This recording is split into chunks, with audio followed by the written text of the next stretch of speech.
नमस्कार, मैं हूं अर्चना शुक्ला। भजन लोकगीत चैनल पे आप लोगों का बहुत बहुत स्वागत करती हूं। सत्यनारायण व्रत की पूजा विधि दिखाने से पहले हम बात करेंगे सत्यनारायण व्रत और पूजा के संबंध में कुछ विशेष जानकारी और नियमों के बारे में।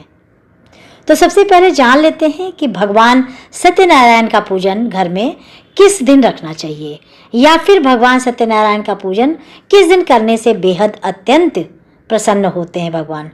तो इस प्रश्न का उत्तर है कि भगवान सत्यनारायण का व्रत और पूजन किसी भी दिन किया जा सकता है। भगवान सत्यनारायण का पूजन किसी भी दिन करने से वे अत्यंत प्रसन्न होते हैं।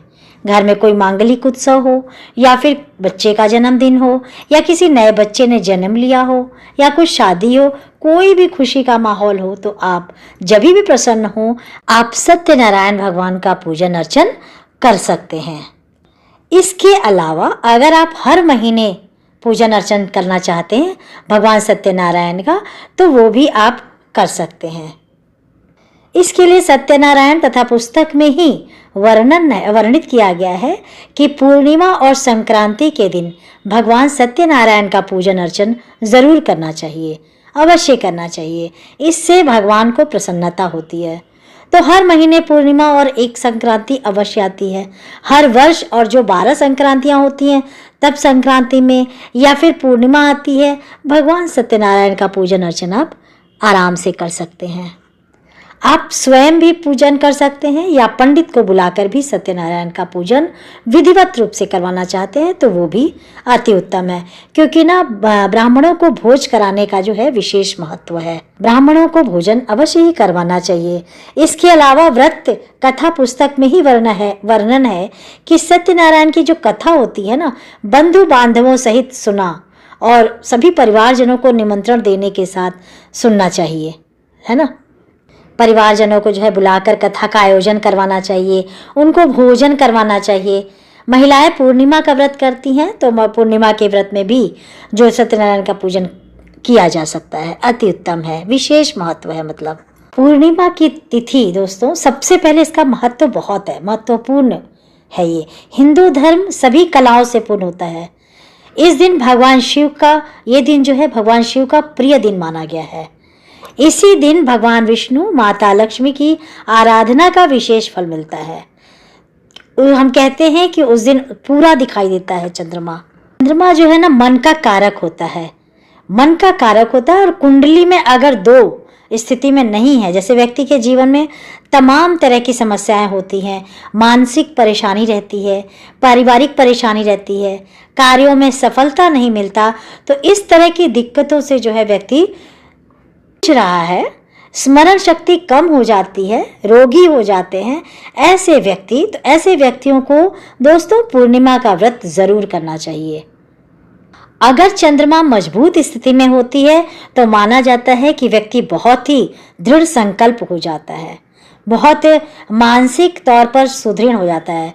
तो हम सभी जानते हैं कि अगर उसकी बुद्धि और उसकी मानसिक स्थिति अच्छी हो तो जीवन में किया गया कोई भी कार्य असफल नहीं होता।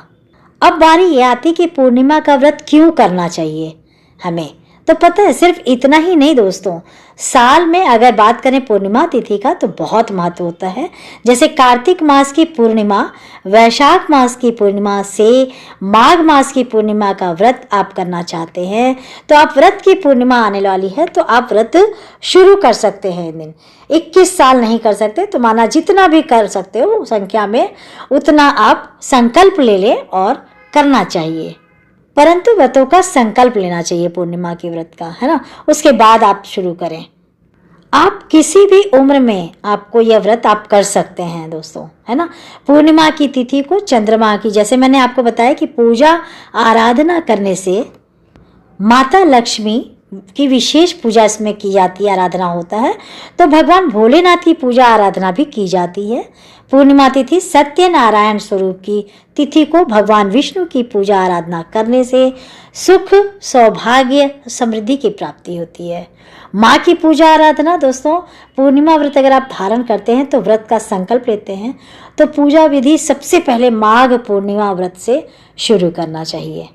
अब व्रत धारण कर रहे हैं तो पहले दिन ही आप संकल्प ले लेंगे, हाथ में पुष्प, गंगा जल, अक्षत लेकर व्रत का संकल्प लेंगे और आपको इतनी व्रत करने हैं और प्रभु से प्रार्थना करेंगे कि आपके व्रत अच्छे से सफल हो।